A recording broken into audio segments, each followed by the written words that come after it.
صباح الخير. النهاردة هنتكلم عن الشعور بعدم الاستحقاق. يعني ايه وايه اسبابه وازاي نتخلص من الشعور ده؟ الشعور بعدم الاستحقاق ده شعور سلبي، بيقولك ما تستحقش الحاجات اللي نفسك فيها في الدنيا، وان الناس التانية درجة استحقاقهم اعلى بكتير من درجة استحقاقك، وانك تستاهل ادنى وارخص الاشياء في الحياة، سواء بقى مشاعر او ترقيات او اشياء مادية. بتبقى شايف انك ما تستحقش ان انت تتحب او ان حد يهتم بيك، ما تستحقش ان انت تنجح او تمارس هواياتك، او حتى ما تستحقش ان انت يبقى عندك ممتلكات مادية او يبقى معاك فلوس. دايما حاسس ان انت ما تستاهلش، ودايما بتقول لنفسك ان انت غير محبوب وما تستاهلش حد يحبك. ما استاهلش اهلي يحبوني، ما استاهلش مدرستي تحبني، ما استاهلش صحابي يحبوني، حتى ما استاهلش ان شريك حياتي يحبني، ما استاهلش ان انا يبقى عندي اشياء قيمة. ودايما حاسس ان انت اقل اهمية من الناس التانية. لو رايح تعمل انترفيو وفي حد معاك برضو رايح معاك يعمل انترفيو، اكيد هو اللي احسن واكيد هو اللي يستحق الوظيفة دي.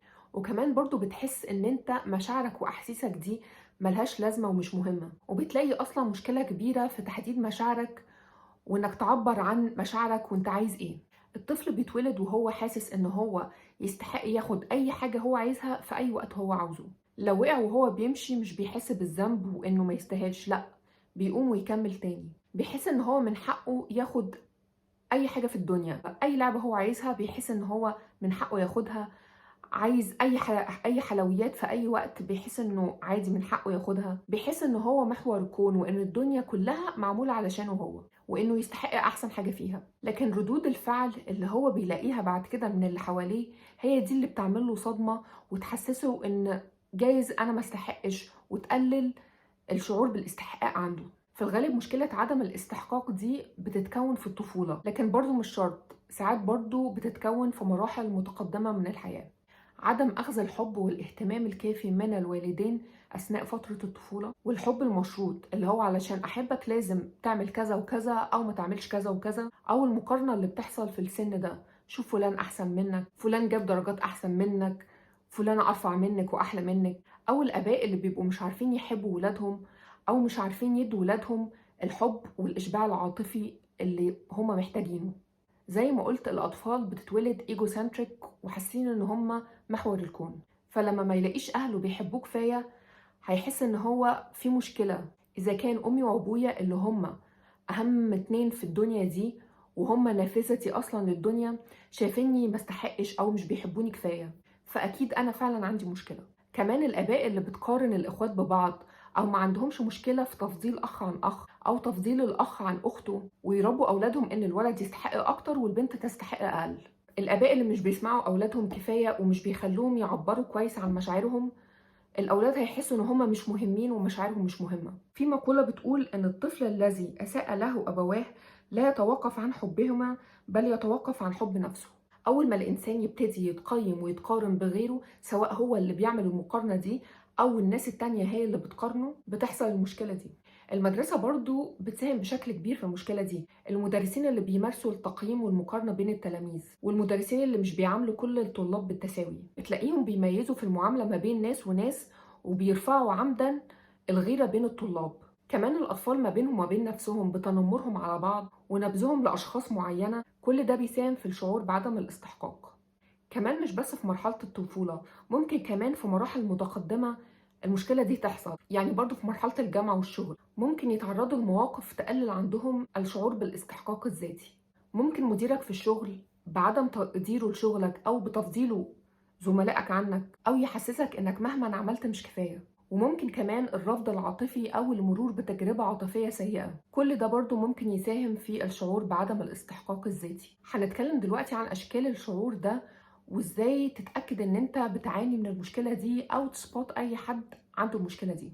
عادة الشخص اللي بيعاني من المشكلة دي بيبقى اصلا عنده مشكلة في تحديد مشاعره وفهمها، لان دايما بيبقى فيه صوت جواه بيقوله انه مشاعره واحاسيسه ملهاش لازمة. بس في الغالب في صفات وسلوكيات معينة ممكن تعرفك ان في مشكله. مثلا هتلاقي عندك مشكله في قبول المدح والثناء من الاخرين، بتبقى دايما حاسس ان انت ما تستحقهوش. بيبقى عندك مشكله في طلب المساعده من الاخرين، وبتبقى حاسس ان انت ما تستحقش المساعده دي، وحاسس ان الناس وقتها ثمين ومش عايز تضيع لهم وقتهم. حتى احتياجاتك النفسيه بتلاقي مشكله ان انت تطلبها من شريكك. في شغلك مثلا بتبقى حاسس ان انت ما تستحقش الوظيفه، ما تستحقش زياده في المرتب، بتبقى حاسس ان انت اقل من كل زمايلك. بتحاول ترضي الناس كلها على حسابك، وبتحاول تعمل لهم كل اللي هم عاوزينه من غير ما تاخد بالك من نفسك وتشوف انت اصلا عاوز ايه. بيبقى عندك عدم تصالح مع اخطائك، وعلى طول حاسس بالذنب والنقص، ودايما بتفكر في السلبيات في حياتك، وبيبقى عندك صعوبة ان انت تفتكر الايجابيات والحاجات الكويسة اللي انت بتعملها والحاجات الكويسة اللي فيك. ما بتهتمش بمظهرك الخارجي كفاية، وما بتهتمش باكلك ولا بجسمك، لانك بتبقى حاسس ان انت ما تستحقش ان انت تهتم بنفسك اصلا. ما تستحقش ان انت تلبس كويس، وما تستحقش ان انت تهتم بصحتك، ببشرتك، بشعرك.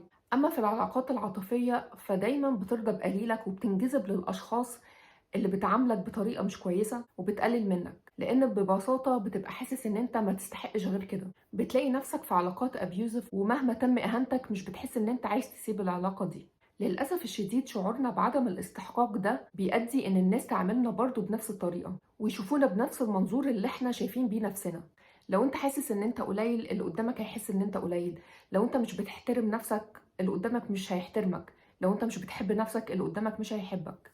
هتلاقي نفسك بتاخد أقل حاجة، والحياة مش بتديك الفرص اللي انت تستحقها. طيب نعمل ايه بقى علشان نخرج من المشكلة دي ونعلي استحقاقنا الذاتي ونحب ونحترم نفسنا أكتر؟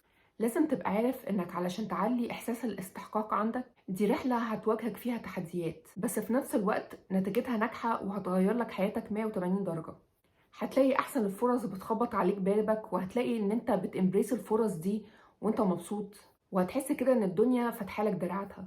اول حاجة لازم تقعد مع نفسك قعدة صادقة، ويا ريت برضو بالورقة والقلم تدون أفكارك. لازم تعترف لنفسك إنك بتعاني من المشكلة دي، وتقرر إنك هتخوض رحلة التعافي وإنك هتبقى كويس. لازم تبقى عارف ومتأكد إنك تستحق أحسن حاجة في الدنيا، وإن اللي حصل ده مش بسببك، ده بسبب الناس التانية والإنسكيورتيز بتاعتهم، وإنك جاست كنت أداة الناس التانية بتطلع فيها النيجاتيف انرجي بتاعتهم. دلوقتي بقى لازم تعود نفسك على الاستحقاق. هنمشي بمبدأ fake it till you make it. هتجبر نفسك إنك تعتني بنفسك وبمظهرك، وهتهتم بأكلك وصحتك. في الأول الموضوع هيبقى صعب، بس لازم تغصب على نفسك. اهتمي بشعرك وببشرتك، وشوفي البرودكتس المناسبة ليكي وهاتيها. ما تستخسريش في نفسك أي حاجة. شوف الهدوم اللي لايقة عليك والبسها، واهتم بنظافتك الشخصية. خلي نفسك أولويتك، وما تستخسرش في نفسك أي حاجة. حط حدود لعلاقاتك. صحابك اللي بيقللوا منك ابعد عنهم.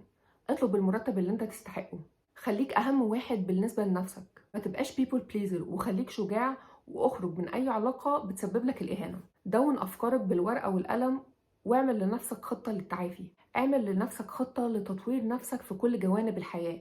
شوف انت محتاج ايه عشان تطور نفسك في شغلك. بطل تقول آسف على الفاضي والمليان، وبطل تقارن نفسك بغيرك، وقلل قعادك على السوشيال ميديا. اقطع علاقتك بأي حد بيعاملك بدونية مهما كانت درجة القرابة. بالطريقة دي واحدة واحدة هترجع تحب نفسك، وموضوع ان انت تفضل نفسك عن اي حد تاني ده هيبقى الديفولت بتاعك. واخيرا، ودي حاجة انا بنصح بيها بشدة وبجد هتأثر عليك كتير، هي انك تروح لطبيب او معالج نفسي، لانه هيساعدك بطرق انت عمرك ما هتتخيلها ولا هتفهمها غير لما تروح له. ودي ممكن تبقى وسيله من وسائل السيلف كير او الاعتناء بالذات اللي احنا اتكلمنا فيها، اللي هترجعك تحب نفسك تاني وترفع درجه استحقاقك الذاتي. اتمنى الفيديو ده يكون ساعدكم، واشوفكم في الفيديو الجاي ان شاء الله. مع السلامه.